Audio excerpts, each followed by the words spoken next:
पढ़ के कुछ समझ आ रहा है? देखो आपने अभी तक क्या पढ़ा है, शेषफल प्रमेय पढ़ा ना। इसका मतलब ये क्या बोला जा रहा है, जब हम कह सकते, ये तो आगे कुछ एग्जांपल लिया था उसके पहले बाद लिखा हुआ है, जब किसी भाजक से किसी भाज्य को भाग देने पर शेषफल क्या मिल जाता है, शून्य हो जाता है, तो उसको हम क्या बोलते हैं, गुणनखंड बोलते हैं। तो भाज्य को क्या बोलते हैं, गुणनखंड। मैंने आपको एग्जाम्पल के साथ बताया था लास्ट क्लास में कि अगर हम 15 को 2 से भाग लगाते हैं तो शेषफल बचेगा, एक बचता है। लेकिन यही 15 को अगर हम 3 से भाग लगाएंगे, 3 पंचे 15, और ये आ जाएगा क्या, शेषफल 0। तो हम ये कह सकते हैं कि 15 को आप 3 गुना 5 लिख सकते हो, कोई दिक्कत नहीं है। तो आप क्या बोलोगे कि 3 15 का एक क्या है, गुणनखंड है। क्या है ये, गुणनखंड, क्योंकि 15 को आप 3 के पहाड़े में तोड़ सकते हैं। आया समझ में ना, 15 को किसके पहाड़े में तोड़ सकते हैं, 3 के पहाड़े में।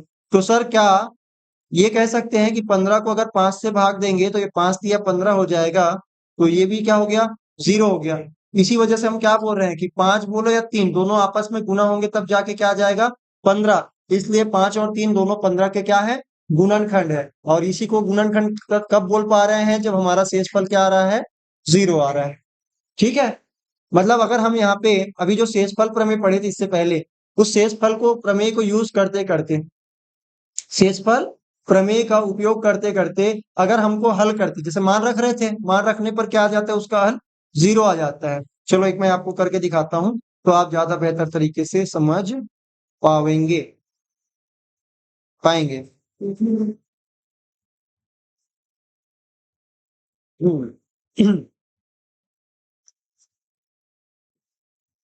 हमारे बीच में है, स्वागत करेंगे इसका। उदाहरण नंबर 13, क्या बोल रहे हैं, क्या x-2 बहुपद पी एक्स बराबर x की घात में 3 और माइनस का 3x का वर्ग प्लस 4x माइनस 4 का गुणनखंड है कि नहीं, ये आपको क्या करना है, बताना है। ठीक है। तो चलो सबसे पहले क्या लिखेंगे, px जो दिया है इसको लिख लेता हूं, x की पावर में 3 माइनस का 3x का वर्ग प्लस का 4x माइनस का 4। आपको लगेगा भी नहीं कि हम क्या पढ़ रहे हैं, गुणनखंड प्रमेय पढ़ रहे हैं, आपको लगेगा शेषफल प्रमेय ही पढ़ रहे हैं। तो हम शेषफल प्रमेय का उपयोग कर रहे हैं। चलो देखेंगे, gx हमारे पास क्या दे रखा है, भाजक, जिससे भाग देते हैं वो gx बोलेंगे, और जिसको भाग दे रहे हैं उसको क्या बोलेंगे, भाज्य। तो ये दिया है x माइनस का 2। अब हम क्या करेंगे, x माइनस के 2 को किसके बराबर रखेंगे, 0 के। तो x बराबर क्या हो जाएगा, 2। अब इसको हम कहाँ रखेंगे, इस वाले में रख देंगे, इसमें जहां जहां पे x है वहां पर क्या रखेंगे, x बराबर क्या रखेंगे, 2 रखेंगे। चलो रखते हैं, तो p x की जगह में अभी फिलहाल उसी को दोबारा लिख देता हूँ। आप लोग दो दो बार लिख लेना इसी इसी प्रकार से जैसा मैंने यहाँ पे लिखा है। अब यहाँ पे क्या रखूंगा, जहां जहां पे x है वहां वहां पे क्या रखूंगा, 2 रखूंगा। तो यहाँ पे, यहाँ पे, यहाँ पे, यहाँ पर और खत्म।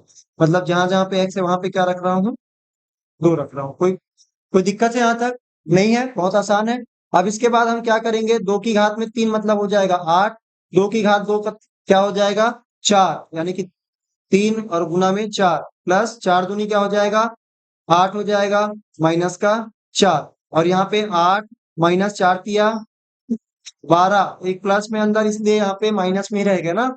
और प्लस का 8 माइनस का 4, आप इसको हल करोगे तो आप पता, ये प्लस में है और ये प्लस में है, दोनों प्लस में है। तो प्लस का 8 क्या हो जाएगा, 16, प्लस का 16 माइनस का 12 माइनस का 4 माइनस का 16। तो यहाँ पे क्या हो गया, 0 आ गया। क्या हुआ, अभी हम शेषफल निकाल रहे थे और बिना भाग दिए हमने शेषफल प्रमेय से हमने क्या निकाला, शेषफल निकाला, और शेषफल निकालते निकालते गलती से क्या निकल गया, 0। क्या निकल गया, 0। इसका मतलब क्या होगा कि ये वाला जो बहुपद है x-2, इस पूरे बहुपद का क्या कहलाएगा, एक गुणनखंड कहलाएगा। ठीक है। चलो, तो एक गुणनखंड तो ये है x-2, अगला गुणनखंड कैसे पता करेंगे, भाग विधि से। ठीक है, थोड़ी देर में हम करेंगे, पहले इसको नोट कर लीजिए और यहाँ पे बोलेंगे। क्वेश्चन क्या बोल रहा था, पूछ रहा था हमसे कि भाई क्या x-2 इस पी एक्स का गुणनखंड है कि नहीं, तो हम बोलेंगे हाँ। क्या बोलेंगे, x माइनस 2 पी एक्स का क्या है, गुणनखंड है।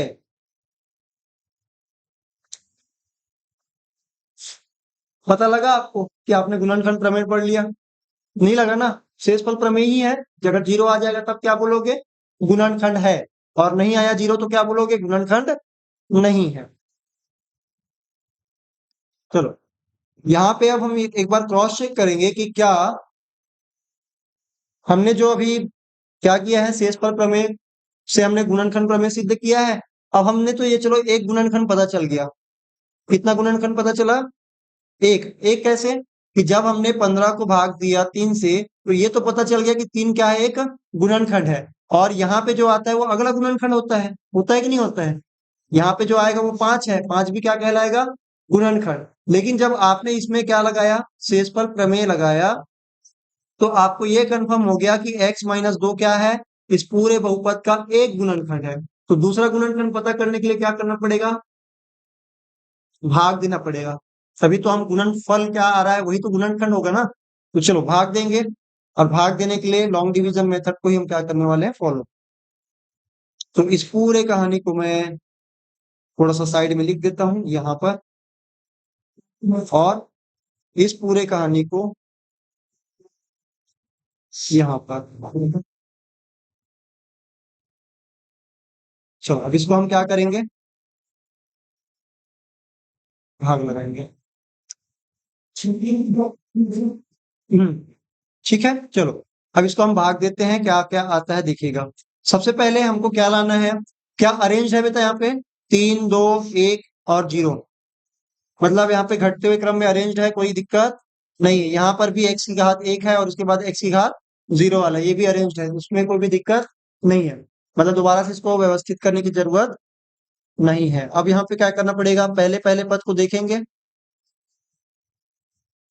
चलो पहले पद को देखो, तो इसके पास हमारे क्या है, x की घात 3 लाना है मुझे। क्या लाना है, x की घात 3। तो इसी को मैं साइड में लिखूंगा, x की घात 3। और इसके पहले पद से क्या करूंगा, भाग लगा के देखूंगा। तो यहाँ पे पहले पद से जब भाग लगाओगे तो ये हो जाएगा, 2 घात बचेगा, यानी कि यहाँ पे क्या लिख सकते हैं, x की घात में 2।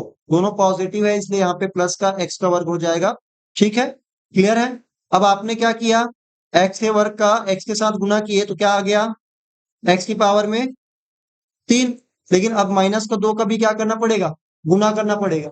ठीक है, समझ में आया।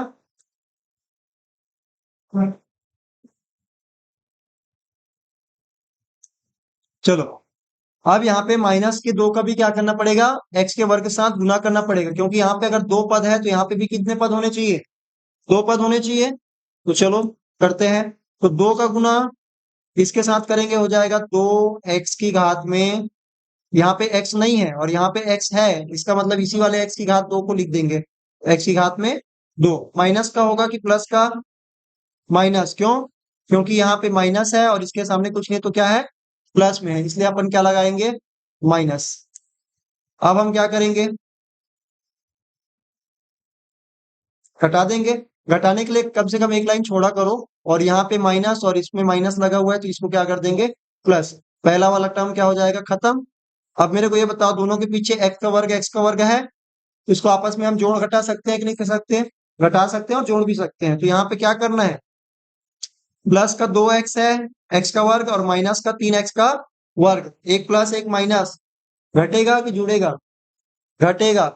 जो जुड़ेगा बोलेंगे गलत है, घटेगा। क्या गलत, कैसे घटेगा, 3 में से 2 घट जाएगा, एक x का वर्ग, लेकिन एक को नहीं दिखाएंगे, माइनस ही होगा कि प्लस, माइनस क्यों, क्योंकि बड़ी संख्या यानी कि 3 के सामने क्या लगा हुआ है, माइनस लगा हुआ है। अब पड़ोसी के साथ कुछ नहीं है यहाँ पे जोड़ने घटाने के लिए, इसलिए अपन क्या करेंगे, इसको जैसे का तैसा यहाँ पे छाप देंगे, हो गया, खत्म।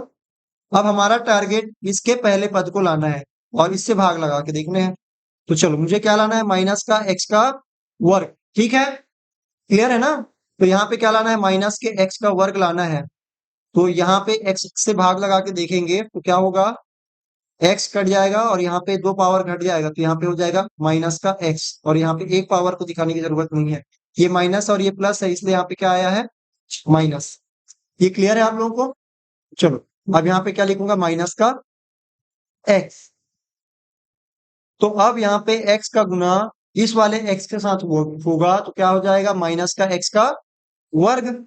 अब माइनस के 2 का गुना इस माइनस के x के साथ होगा तो क्या हो जाएगा, दोनों माइनस है ना, तो 2 एकम में 2 यानी कि 2 और x होगा। और यहाँ पे दोनों के पास माइनस है और गुना होके ये दोनों आपस में क्या बन जाएंगे, प्लस का 2x बनेगा। बनेगा कि नहीं बनेगा, ऐसी है तो कुछ गड़बड़ है।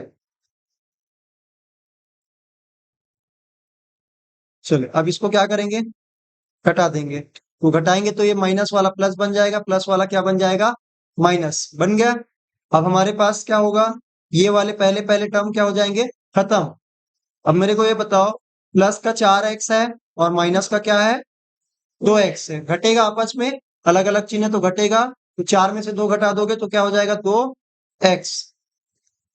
ठीक है, यहाँ पे क्या आएगा, 2x। और ये वाला आएगा प्लस में, क्योंकि बड़ी संख्या के सामने क्या है, प्लस, और छोटी संख्या के सामने क्या है, माइनस। और इसको प्लस को दिखाने की जरूरत नहीं है, माइनस का क्या होगा, 4। 4 के साथ कोई भी जोड़ने घटाने के लिए नहीं है, इसलिए उसको जैसे का तैसा लिख रहे हैं। ठीक है, लास्ट स्टेप हमारा क्या होगा, क्या लाना है, अभी भी यहाँ पे x की पावर 1 है, यहाँ पर भी क्या है, 1 पावर है, कर सकते हैं भाग। यहाँ पे क्या होगा, देखो जरा, मुझे लाना क्या है, 2x लाना है ना, क्या लाना है, 2x लाना है। तो क्या लिखना पड़ेगा, 2x में को किससे भाग लगाना पड़ेगा, x से। x से x कट गया, बचेगा क्या, 2। तो यहाँ पे मैं लिखूंगा क्या, प्लस का 2। ठीक है, अब इस x का प्लस के 2 के साथ गुना किए, प्लस का 2x आ गया। क्या होगा, इस माइनस के 2 का गुना करना पड़ेगा। तो प्लस का 2 और माइनस का 2 आपस में गुना होंगे, क्या होगा, माइनस का 4। जैसा ऊपर है सेम टू सेम वैसा ही क्या है, नीचे में है। तो ये दोनों घटेंगे तो क्या होगा,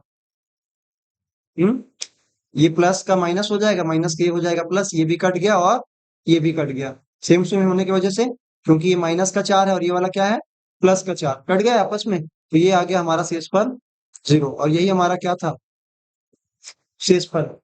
अब हम क्या है, क्या कह सकते हैं कि ये भी एक गुणनखंड है। और ये जो आया है, इसको अपन 3 बोलेंगे, अगर इसको 5 बोलेंगे तब जाके ये वाला क्या है, 15 है। वही बात है जो कि अभी हमने 15 को भाग दिए थे 3 से, तो क्या आया था, 5 आया था। तो यहाँ पे हम बोल सकते हैं कि ये वाला जो भागफल है और ये जो है भाजक है, वो भाजक गुना भागफल। और प्लस शेष पर लिखने की जरूरत नहीं है, प्लस शेष पर लिखने की जरूरत नहीं है। कब, जब हमारा गुणनखंड क्या हो जाएगा, 0। क्योंकि बेटा यहाँ पे अगर आप शेषफल की जगह में 0 जोड़ोगे तो कोई फर्क पड़ेगा क्या, नहीं पड़ेगा ना। तो यहाँ पे हमारा फॉर्मूला जब क्या हो जाएगा, शेषफल 0 हो जाएगा, तो ये हमारे लिए क्या है, उसी फॉर्मूले का मॉडिफाइड रूप है। समझ में आया, इसको आप लिख लीजिएंगे, लिख लेंगे, जब ये क्या होगा, शेषफल 0 है तो यही हमारा क्या है, गुणनखंड है। कौन कौन से भाजक और भागफल आपस में क्या कहलाएंगे, गुणनखंड कहलाएंगे, किसके, भाज्य के। क्लियर है, तो दोनों गुणनखंड हमने पता कर लिए। पहला गुणनखंड कौन सा है, ये। दूसरा गुणनखंड कौन सा है, जो यहाँ पे लिखा हुआ है। ठीक है, इस प्रकार से हमारा दोनों तरीके से हमने क्रॉस चेक कर लिया है। आप इसको एक साथ भी देख सकते हैं कैसा दिख रहा है। चलो, तो फिलहाल के लिए इतना ही रखते हैं, कल की क्लास में अपन क्या करेंगे, डिस्कस करेंगे इसके आगे। ठीक है।